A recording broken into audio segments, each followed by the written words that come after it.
Hello everyone, so in this video we'll be talking about etching. Etching is a technique that is used to transfer pattern to the underlying substrate. It is commonly used at the semiconductor industries. As shown on the right here in the schematic, you have a silicon substrate with a photoresist on it. Once it's patterned by lithography, the pattern is transferred to the underlying substrate using various etching process. And when it comes to etching, there are several different attributes which control the etch process. Two of the most important attributes are selectivity and anisotropy. So the main goals of etching are to have high selectivity, high anisotropy, and also high etch rates, keeping in mind that this is used at the semiconductor industry for mass manufacturing.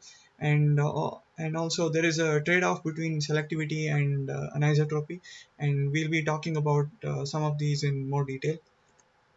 So when it comes to selectivity, it can be defined as the rate of the substrate etch rate divided by the rate of the photoresist etch rate. So ideally, if you want very good selectivity, you want the etch rate of the substrate to be much higher compared to that of the photoresist. And and before that, to define etch rate, it is the amount of material removed per unit time. And ideally, so if you want a very good etch rate, you want selectivity. If you want a very good selectivity, you want the ratio to be greater than 4. And etch rate is basically controlled by chemistry, and we'll be talking about chemistry at a later stage. And anisotropy can be defined as uh, the ratio of it's a ratio that defines the etch rate in the horizontal direction to that of the vertical direction. Mathematically, it is defined as 1 minus RH by RV, where RH is the rate of etching in the horizontal direction and RV is the rate of etching in the vertical direction. When the rate of horizontal and the vertical etching are equal, they result in isotropic etching, and they result in patterns as shown in this figure here. And this region is called as undercut, and these are ideally not preferred, and ideally at industries they prefer when the etching is more vertical, or when the vertical etching is much higher than that of the horizontal etch. This results in something called anisotropic etching for very good pattern transfer. And there are different ways to achieve etching, and one of the technique is sputter etching. This is actually very similar to uh, the sputter deposition process that I've talked about in my previous videos. So basically, the setup is very similar to that of a uh, parallel plates, and you put in argon gas and you create plasma using an RF source. And you can then the plasma bombards on the substrate, and it etches your sample. And in this process, you can actually control the plasma by using a DC bias. And so these sputter etching processes usually have very high anisotropy, because you are creating plasma and you can actually direct the plasma to bombard your substrate, and so you can get very good vertical etching. However, they have poor selectivity because you are using argon plasma, which is basically argon ions, and these are these species usually don't chemically react to the substrate, and these are actually very big, and they can actually remove your uh, part of your sample by just bombarding. And so that is how the sputter etching process works. And ideally, if you want a very high etch rate, you actually increase the gas pressure inside the chamber. This results in creating more flux of the plasma. When you have more plasma, uh, uh, you end up removing more of your sample because you have more ions bombarding your sample. And basically, you are creating more plasma because you are reducing the mean free path. Because of the higher gas pressure, you are creating more collisions, which creates more plasma, hence the more flux. Plasma etching is where it's the setup is very similar to that of the sputter etching, but here you use a gas other than argon, which can have reactive species that about which I'll be talking about in my next slide. So basically, these neutral species or free radicals, the plasma can be composed of different species. and basically it is the free radicals in them that attack your samples and etch away the sample. But in the case of plasma etching, the etching is mostly done by the free radicals, which are neutral species. So putting a bias on the sample will actually not accelerate the free radicals towards your sample. So it basically depends on the amount of free radicals present within the chamber. So in order, and this species, because the etching happens through chemical reaction, this process has a very high etch selectivity, but because the plasma cannot because the free radicals cannot be directed, they have very poor anisotropy. So this is how plasma etching works.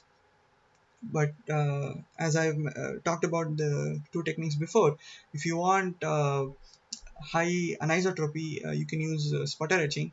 However, keep in mind that sput etching has low selectivity. In the case of plasma etching, it has high selectivity, but it has low anisotropy. So ideally, you would want high selectivity and also high anisotropy. The way this can be achieved is through reactive ion etching. Reactive ion etching is the same as plasma etching, but you have ion enhanced, where you actually create more of these. You can actually charge these plasma species and direct them to bombard your sample in order to etch away the samples. And when it comes to reactive ion etching, there can be multiple mechanisms through which it can work. So you can have, as I mentioned before, plasma can be a mixture of neutral species as well as charged species. Basically, one of the mechanisms can be that you have your ions bombard your sample and they create a reactive surface, and these reactive surface might interact with your free radicals and they can get removed away as vapor through chemical reaction.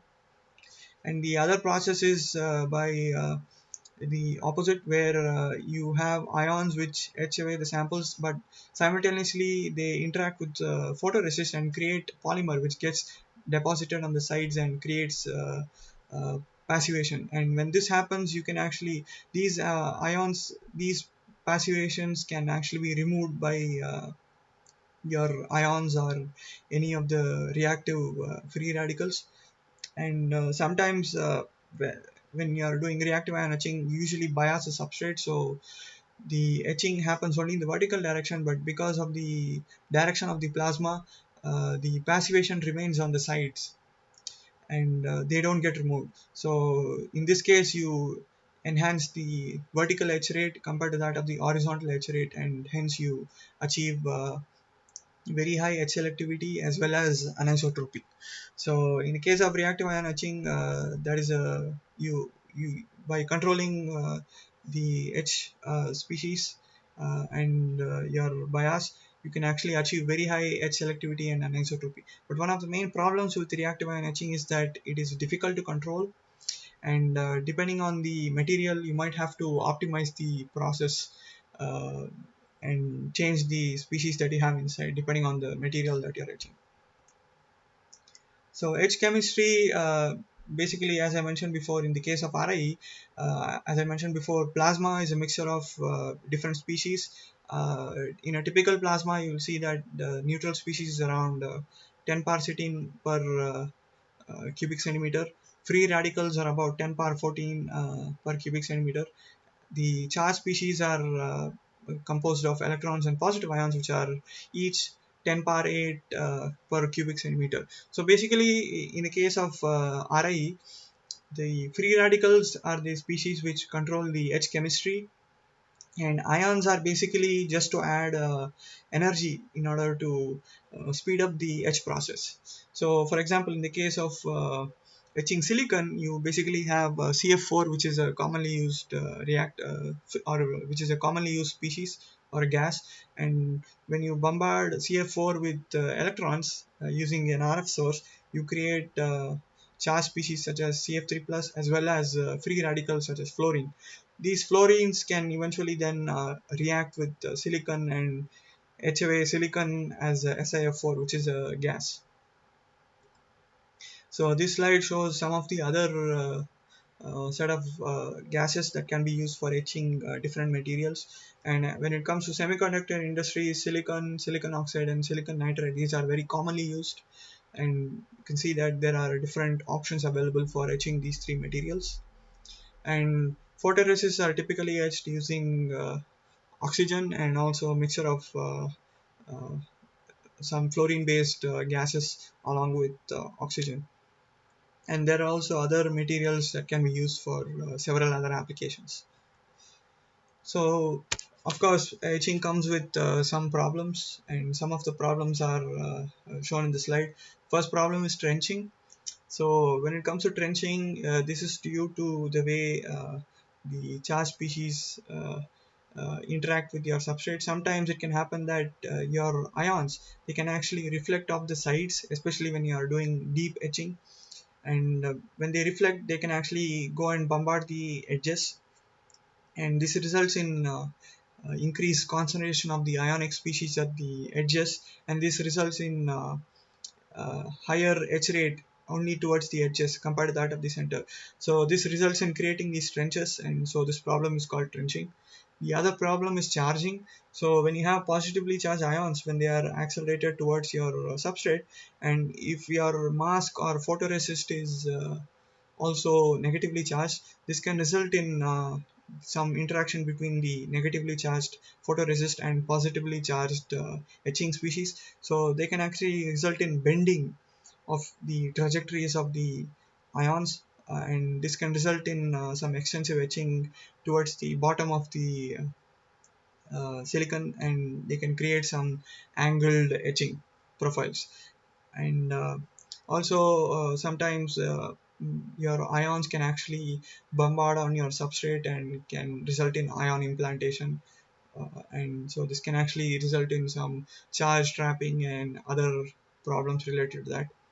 And sometimes usually when you're etching, once you're done with etching, you have to remove the polymer, and sometimes the polymer can actually, a residue of the polymer can actually remain, and this can actually cause trouble for the subsequent steps.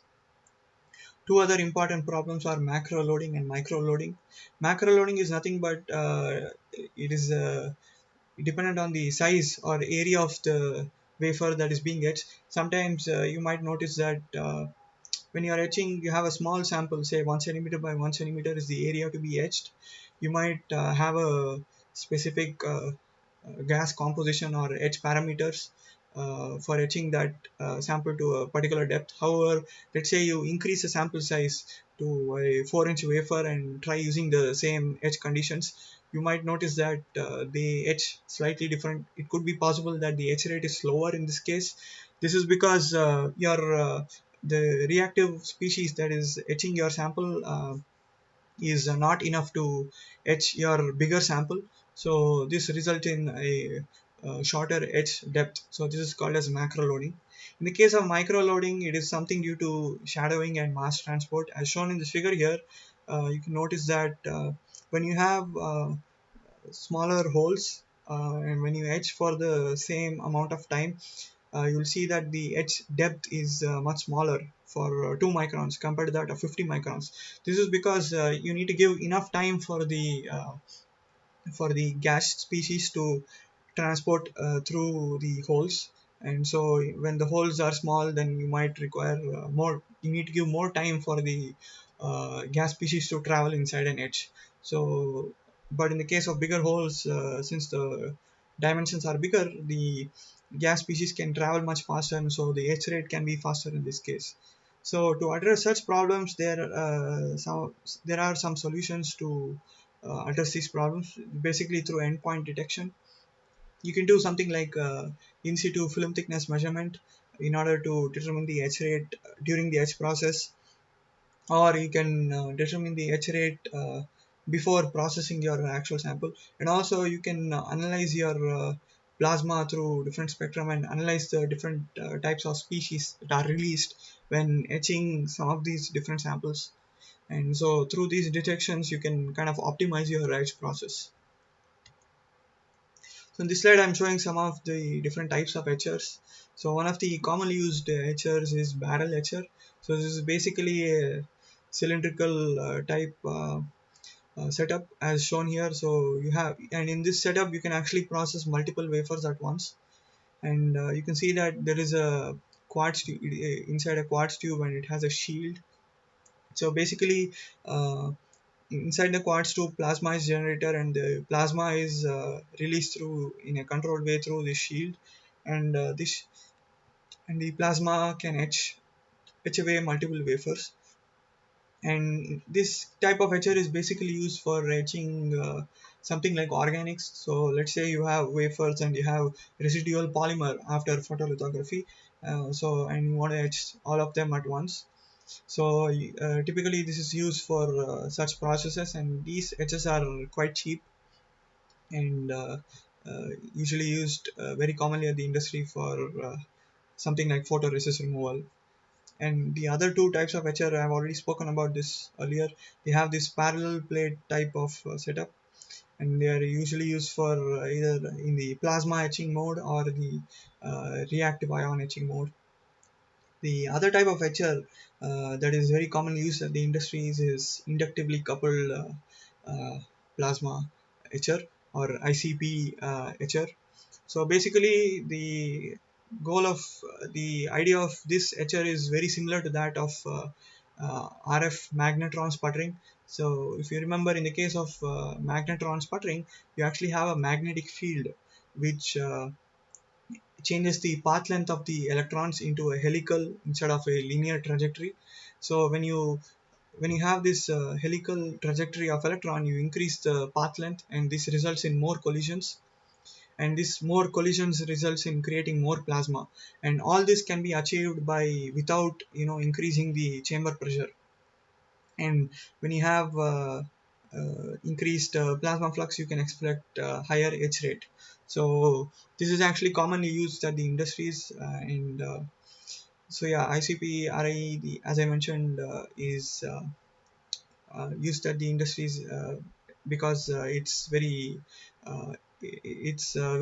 can give very high etch rates, and yet it has very high anisotropy and also high etch selectivity, and these systems are also quite expensive.